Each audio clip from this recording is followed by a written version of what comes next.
हे good morning everyone, स्वागत है आप सभी का एक नए एपिसोड में। और मैं ट्राई कर रहा हूँ कि जो भी मेरा आदत था ड्यूरिंग माय कंपटीशन वो मुझे लाने हैं धीरे धीरे वापस। बहुत सारी चीज़ें छोड़ के नहीं रखा था, जस्ट मॉर्निंग को उठ के एक अच्छा खासा वॉकिंग करना, एम्प्टी स्टमक पे वॉक करने निकल जाना एंड जल्दी उठना जल्दी सोना, ये सारी आदत मुझे लानी है। अब देखो, स्लीप क्वालिटी पे डिपेंड करता है। अगर अच्छा खासा क्वालिटी में 6 घंटा 7 घंटा भी सो लिए तो बहुत अच्छा बात है। एंड पहले मतलब क्या हो रहा था कि कंपटीशन के बाद इतना ज़्यादा रीज़न तो नहीं पता, बस मुझे सोना था, तो मैं ये कर रहा था कि सो तो जा रहा था 11:30 बजे 11 बजे के आसपास सो जा रहा था, बट सुबह 9 बजे 9:30 बजे के आसपास उठ रहा था एंड नींद इतना ज़्यादा आ रहा था मुझे। सो अभी मैं ट्राई कर रहा हूँ कि मॉर्निंग को एटलीस्ट 7 o'clock उठ जाऊँ। एंड कल मैं मॉर्निंग को ही गया था जिम 6 o'clock को एंड अच्छा खासा लेग वर्कआउट सेशन लगाया। अब आज भी मॉर्निंग को मैं उठ गया हूँ 6:30 को एंड वॉकिंग करने गया था। अभी तो पता नहीं टाइम पास नहीं हो रहा, ठंड बहुत ज़्यादा बाहर में है, बट फिर भी 3000 फुट स्टेप्स कर लिए मैंने। एंड जल्दी मैं अपना रेस्टोरेंट ओपन कर लिया, कॉफ़ी पी रहा था। मैं सोच रहा हूँ कि एक ही चीज़ ऐसा, मुझे आप लोगों से एक सजेशन चाहिए। मेरा वीडियोस अगर जो कंटिन्यूसली देख रहे हो, मुझे जस्ट एक चीज़ कमेंट करके ज़रूर बताना, क्या सारे वीडियोस सिमिलर लगते हैं आप लोगों को या डिफरेंट लगते हैं। मैं यही सोच के जल्दी से वीडियोस स्टार्ट नहीं कर पा रहा था बीच में, या फिर अभी भी 5 दिन 6 दिन में एक वीडियो शूट कर रहा हूँ, नहीं तो फिर बीच में ऐसा हो रहा था 3 से 4 दिन में एक वीडियो शूट करके डन कर देता था। तो ये मुझे जानना है आप लोगों से, तो प्लीज़ कमेंट करके ज़रूर बता देना। या मैं फ़िलहाल खा नहीं रहा था, बट आज बना के मतलब थोड़ा सा क्रेविंग लगा हुआ था कि आज सोया खाता हूँ, इस वजह से टेस्ट एडिक्टेड हो गया है। अभी जो मैंने मील दिखाया एंड बोला कि सोया का क्रेविंग लगा हुआ है, ऐसा कुछ नहीं था, मतलब ऐसे ही मन में आया बोल दिया। मिनी कट पे हूँ एंड मेरा मेंटेनेंस कैलोरीज 2450 से 2500 के अराउंड है, ओके। और मैं 200 कैलोरीज का डेफिजिट क्रिएट किया हूँ। और दूसरी बात, 15,000 फुट स्टेप्स मेरा कंटिन्यूसली है, किसी किसी दिन थोड़ा सा कम हो जा रहा है। जस्ट मैं अभी 2300 कैलोरीज फॉलो कर रहा हूँ एंड 2200 कैलोरीज फॉलो कर रहा हूँ, और एक दिन 2400 कैलोरीज फॉलो कर रहा हूँ। 2400 कैलोरीज किस दिन कर रहा हूँ? जिस दिन मेरा लेग्स वर्कआउट होता है। तो मैं आज मेरा 2200 कैलोरीज है, तो इस वजह से सोया चंक्स डाला। 2300 कैलोरीज 2400 कैलोरीज में मेरा नीड नहीं होता, प्रोटीन इंटेक ऑलरेडी मैं उधर से 130 प्लस कर देता हूँ, तो 2200 में प्रोटीन इंटेक थोड़ा घटता है, तो जिसकी वजह से मैं सोया डाल रहा हूँ। एंड इससे क्या होगा कि मैं बोर भी नहीं होऊंगा एंड कंटिन्यूसली अपना डाइट प्रोग्राम सही से फॉलो कर पाऊँगा। अब मैं ये एक्सपेरिमेंट कर रहा हूँ। फॉर एग्जाम्पल, अगर मैं 2400 कैलोरीज मेरा मेंटेनेंस कैलोरीज है एंड जब मैं वीकली 100 कैलोरीज डेफिजिट में क्रिएट करूँगा, तो 700 कैलोरीज डेफिजिट वीकली में कम करूँगा एंड पर डे के 101 कैलोरीज के हिसाब से। तो अगर मैं वीक में 3 दिन 200 कैलोरीज डेफिजिट रहूँगा एंड एक दिन 100 कैलोरीज डेफिजिट रहूँगा, तो मैं ऑलरेडी वो कैलोरीज डेफिजिट हिट कर दूंगा एंड 2400 कैलोरीज 2-3 दिन खा पाऊँगा। तो ऐसा करके सोचा हूँ, ये एक एक्सपेरिमेंट है एंड कैसा रिएक्ट करता है मेरा बॉडी वो देखता हूँ। बट अगर मैं विदाउट चीट करे 2300-2400 कैलोरीज भी खाऊंगा ना, तो अच्छा खासा चेंजेस दिखेगा, क्योंकि चीट बहुत गंदा किया था मैंने। और आज मैं 2200 कैलोरीज खा रहा हूँ। आई डोंट नो मैं इसको सही से एक्सप्लेन कर पाया कि नहीं कर पाया, बट जो था यही था। होपफुली मैं इसका एक्सपेरिमेंट सक्सेसफुल करने के बाद अपना एक्सपीरियंस शेयर कर पाऊँगा। अब ये दूसरा वार्म अप सेट है। अब इसमें क्या चेंजेस किए हैं हम लास्ट के 3-4 चेस्ट वर्कआउट सेशन में मैं बात करता हूँ। बहुत इंटरेस्टिंग कर दिया हूँ एंड बहुत मज़ा आता है।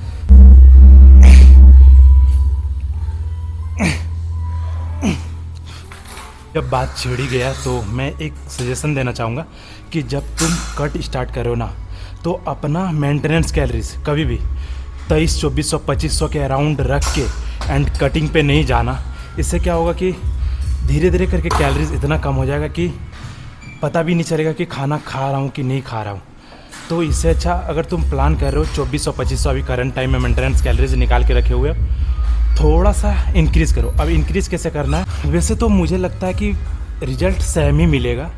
अब जैसे कि कैलोरीज को इंक्रीज़ किए, थोड़ा सा फैट भी बढ़ा, थोड़ा सा मसल्स भी बढ़ा, बट ले दे के फिर फैट लॉस करने गए तो वही फैट तुम लूज़ किए, बट बेनिफिट्स क्या हुआ, थोड़ा सा मसल मास जो तुमने पुट ऑन किया था। तो 2500 कैलोरीज अगर मेंटेनेंस कैलोरीज है तो उसको 2800-2900 करो। कैसे करोगे, 200 कैलोरीज बढ़ा के 2 से 3 वीक फॉलो करो, एंड देन फिर से 200 कैलोरीज बढ़ा के 2 वीक फॉलो करो। एटलीस्ट मतलब 4 वीक का टाइम दो अपने आप को, एंड 2-2 वीक करके फॉलो करो 2800-2900 तक। उसके बाद अगर 2800-2900 जब तुम पहुंचोगे तो उस टाइम तुम्हारा मेंटेनेंस कैलोरीज 2600-2700 के अराउंड पहुंच चुका रहेगा, एंड देन फिर तुम कट स्टार्ट कर सकते हो। एज मैंने लास्ट जो बल्क किया था वो 3500-3600 के अराउंड कैलोरीज इनटेक था मेंटेनेंस, एंड जब मैंने स्टार्ट किया था 3200 से स्टार्ट किया था अपना फैट लॉस। तो ये सजेशन रहेगा। अब जैसे कि मेरा अभी मेंटेनेंस कैलोरीज 2400-2500 है, एज मैं मिनी कट कर रहा हूँ, ये कट 4 वीक से 6 वीक का रहेगा, एंड देन फिर मैं लीन बल्क करूँगा, स्लोली कैलोरीज इंक्रीज करूँगा, और इस बार जो कैलोरीज इनटेक जाएगा ना वो 4000 के अराउंड कर दूँगा। भाई अच्छा से खाने के बाद क्या होता है कि मसल्स भी अच्छे से बिल्ड कर पाते हो, अच्छे से न्यूट्रिशन भी मिलते हैं। तो हेल्दी लाइफस्टाइल के लिए मुझे लगता है कि 3500-4000 कैलोरीज अच्छा खासा दिन फॉलो करना चाहिए, और मुझे नहीं लगता है उतना ज़्यादा फैट मैं पुट ऑन करूँगा 3500-4000 तक जाते जाते। होपफुली मैं एक्सपेरिमेंट करके ही सीखता हूँ, तो इस बार का कट भी देखना कैसा रहेगा। लास्ट कट में एब्स तो विजिबल थे भाई, सॉरी लास्ट बल्क में जब मैं 73 केजी के थे, 73 केजी का था तब मेरा एब्स विजिबल थे। अभी भी 67 केजी है, 6 केजी कम है उससे, तो अभी अच्छे से एब्स विजिबल है। तो 73, 75, 76 केजी का बल्क लेके जाऊंगा इस बार, उससे ऊपर भी जा सकता हूँ, बट अभी फ़िलहाल कट कर लेते हैं।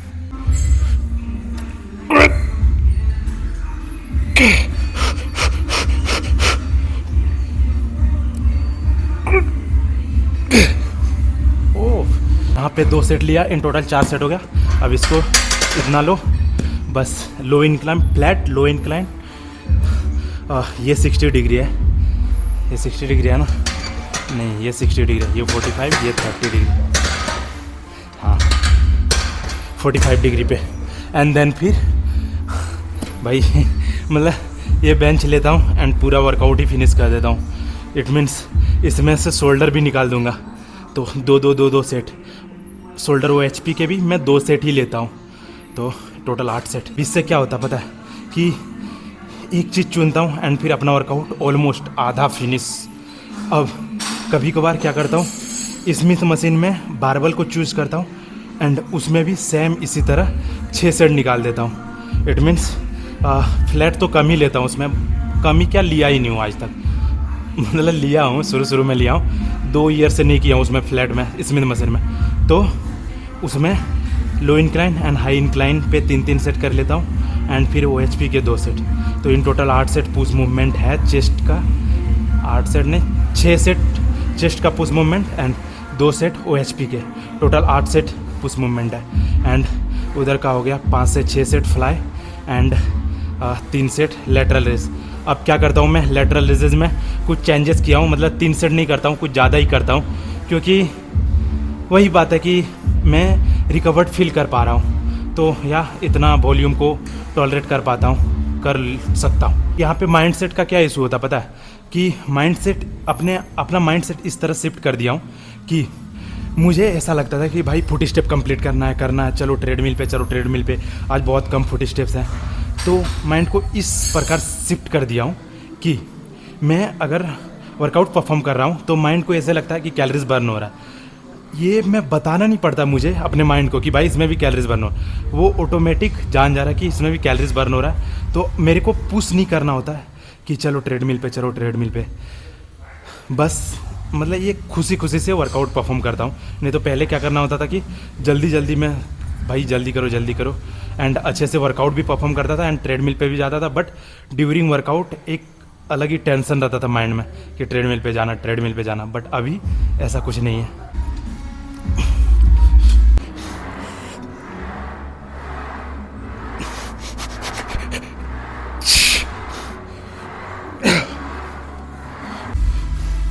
अब ले देखिए बात वहीं पे आ गई, वार्म अप सेट घटा के डायरेक्ट सेट ले रहा हूँ। ये माइंड मैनिपुलेशन है भाई, और अपना बॉडी मैनिपुलेट करना पड़ता है। दैट्स इट, इससे ज़्यादा कुछ नहीं। जितना ज़्यादा कॉम्प्लिकेटेड करोगे उतना ज़्यादा कॉम्प्लिकेटेड होगा चीज़ें। डिपेंड करता अपना माइंड, अपना बॉडी को किस प्रकार तुम मैनिपुलेट करते हो। अगर ये सब मशीन वगैरह सेट वगैरह करते हो ना, तो हमेशा एक एंगल में रखा करो जिस तरह तुम परफॉर्म करते हो। ये नहीं जैसा लगा हुआ आगे ख़त्म, तो वेट प्रोग्रेस भी पकड़ नहीं पाओगे।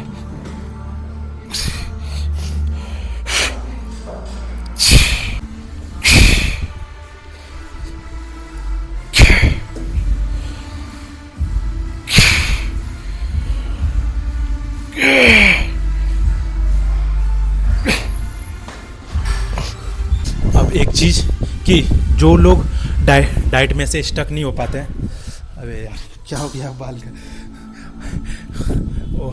ऑयल लगाया था थोड़ा ज़्यादा क्योंकि हेयर वॉश करने वाला था। हाँ, अब जो लोग डाइट में स्टक नहीं हो पा रहे हैं, मैं उन लोगों को सजेशन नहीं दे सकता हूँ, जाके रोक तो नहीं सकता। पिछले 1 महीने से थोड़ा बहुत चीट करने के बाद बॉडी शुगर का एडिक्टेड हो गया था। एंड 2 दिन 3 दिन मैं अपने आप को प्रॉमिस कर रहा था कि अब नहीं खाऊंगा, अब नहीं खाऊंगा। एंड 2 दिन 3 दिन होने के बाद फिर थोड़ा सा खा ही देता था। तो एट दी एंड मैं अपना चैलेंज को खुद ही फॉलो नहीं कर पा रहा था। मैं पिछले 5 दिन से शुगर नहीं खाया हूँ एंड फुल ऑन स्ट्रिक्ट हूँ अपना डाइट को लेकर, जिसकी वजह से मैं अंदर ही अंदर मोटिवेटेड फील कर पा रहा हूँ। एंड 5 दिन होने के बाद मन में ऐसा लगने लगा कि जब कभी भी क्रेविंग्स होती है तो अपने आप को एक ही चीज़ बताता हूँ कि भाई चैलेंज टूट जाएगा। एंड बहुत सारी चीज़ें आपका अंदर ही अंदर युद्ध चलते रहता है। कभी खुद का एक्सक्यूज़ करता हूँ कि थोड़ा सा खा लेता हूँ, क्या ही होगा, थोड़ी कंपटीशन है।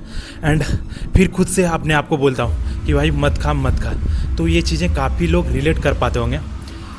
जस्ट जब कभी भी स्टक नहीं होते हो ना अपना डाइट को लेकर, कुछ भी खाने का मन कर रहा है, चीट करने का मन कर रहा है, अपने आप को एक ही चीज़ बोलना कि भाई क्या ये मेरे लिए अच्छा है।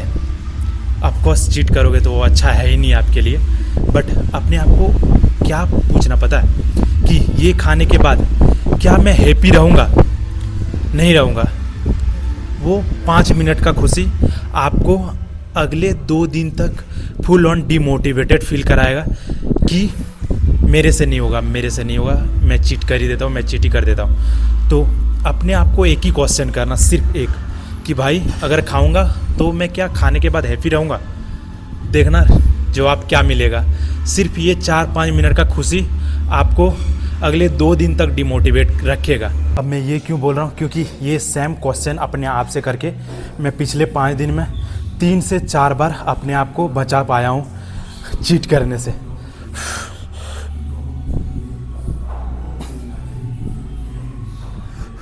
बाकी काफ़ी ज़्यादा बल्कि लग रहा हूँ ना मैं।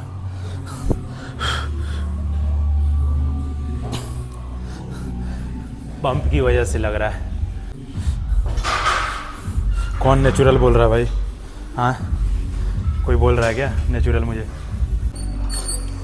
अब कोई डिफरेंट नहीं है, खड़ा होके मार रहे हो या फिर ऐसे करके मार रहे हो, बट इसमें स्टेबिलिटी ज़्यादा मिलता है।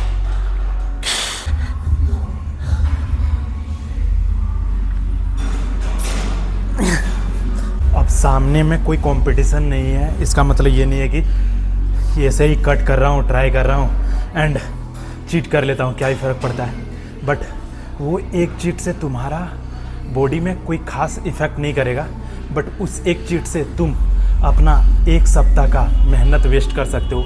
दूसरा, माइंडसेट को, उस चैन को ब्रेक कर सकते हो। फॉर एग्जांपल, 1 सप्ताह 10 दिन से तुम अपना डाइट में स्टिक हो एंड वो 1 मील का चीट, उस चैन को ब्रेक करने के बाद तुम जो फर्स्ट में 10 दिन तक चीट नहीं किए थे ना, किसी तरह अपने आप को रोक के एंड एक अच्छा चैन बिल्ड कर रहे थे, वो 10 दिन में तुमने चीट किया एंड 12वां दिन से 13वां दिन फिर तुमको मन करेगा। फिर 13वां दिन के बाद 2 दिन तुम स्टिक रहोगे डाइट में, किसी तरह डिमोटिवेटेड होगे एंड देन फिर ब्रेक करोगे। तो जब चैन अगर तुम बिल्ड कर देते हो ना ऑलरेडी 10-12 दिन, तो उसको ब्रेक मत करो, धीरे धीरे करके उस चैन को अच्छे से बनाओ एंड देखना 20 दिन, 25 दिन, 30 दिन अच्छे से डाइट पे स्टिक होने के बाद तुमको 1% भी मन नहीं करेगा चीज़ों को चीट करने के लिए। और मैं ये नहीं कह रहा कि स्टिक हो जाओगे तो फिर ज़िंदगी जीना ही छोड़ दो, मत चीट करो, मत चीट करो। चीट तभी करो जब उस चीज़ को तुम डिज़र्व करते हो। 1 महीना 35 दिन 40 दिन से फुल ऑन स्ट्रिक्ट हो अपने डाइट को लेकर, एंड एक मील चीट करने का मन किया या फिर ओकेज़न आ गया, हॉलीडे है, कोई फंक्शन है, तो चलता है। उतना भी ज़्यादा रोबोट नहीं बनना है, बट उस चीज़ को डिज़र्व करना होता है, अपने आप को कमा के देना होता है उस चीज़ों को। अब मैं ये नहीं बोल रहा हूँ कि जो भी वर्कआउट सेलेक्ट किया उसको रोबोट की तरफ फॉलो किए जा रहे हो। ये फ्रेम को भी ज़्यादा ही ख़राब हो जाता है।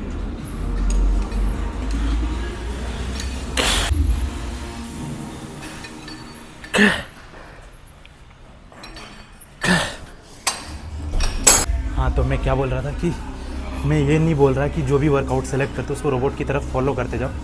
जस्ट अपना कुछ फेवरेट चीज़ें होती है। फॉर एग्जांपल लेटरल रेजेस में मैं बहुत पहले करता था केबल लेटरल रेस या फिर सीटेड डंबल लेटरल रेस। ये सब में ज़्यादा स्टेबिलिटी मिलता है कंपेयर टू अगर मैं स्टैंड डंबल लेटरल रेस करता हूँ, उसमें थोड़ा स्टेबिलिटी ख़राब होता है। अब मैंने लास्ट टाइम ट्राई किया था single hand lateral raise cable में, तो इसमें थोड़ा थोड़ा पेन आने लगा था, एंड कभी कभी उसको बहुत अच्छा से परफॉर्म कर लेता हूँ मैं।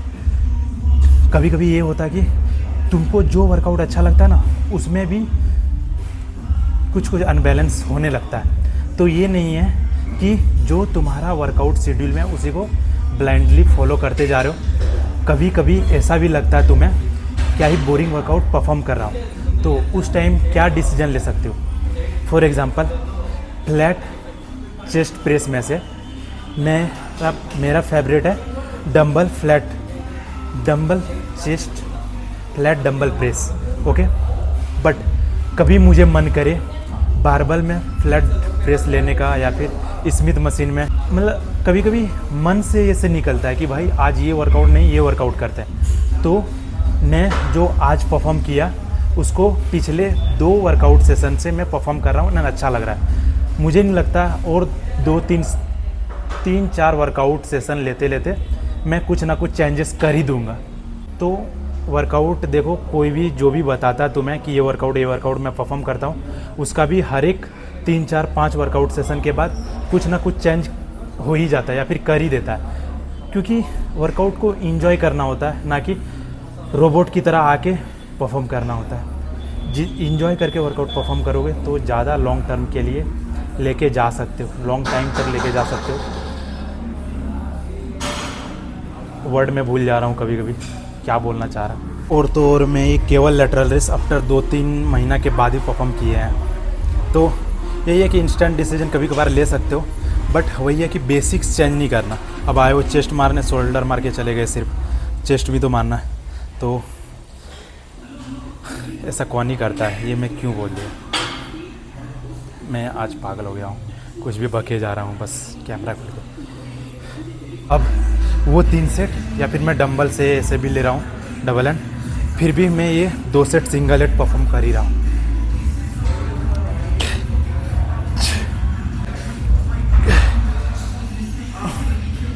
अब 2 सेट डिप्स करूँगा प्रॉपर विदाउट वेट, सिर्फ बॉडी वेट से, प्रॉपर स्ट्रेच, प्रॉपर कॉन्टैक्ट। उसके बाद पोजिंग करते हैं थोड़ा सा, उसके बाद ट्रेडमिल पे वॉक 40 स्टेप्स इंक्रीज़ करना है।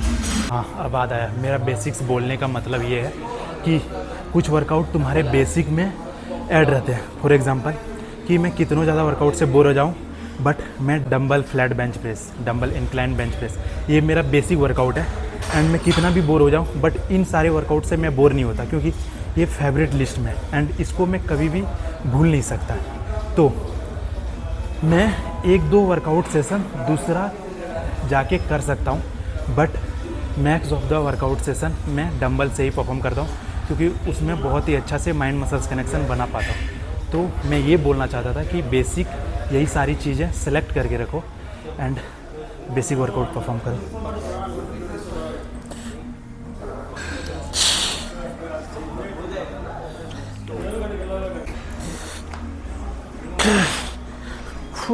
तो मैं क्या सोच रहा था पता है, कि जाके अपना कार्डियो कर लेता हूँ फिर दिखाता हूँ पंप। बट कार्डियो करने के बाद तब तक तो मेरा चेस्ट का पंप ही चला जाएगा, क्या ही पंप आया हुआ है। तो पहले थोड़ा सा बॉडी चेकअप में मेरे पास लगभग 40 मिनट है, कार्डियो 30 मिनट अच्छे से कर सकते हैं।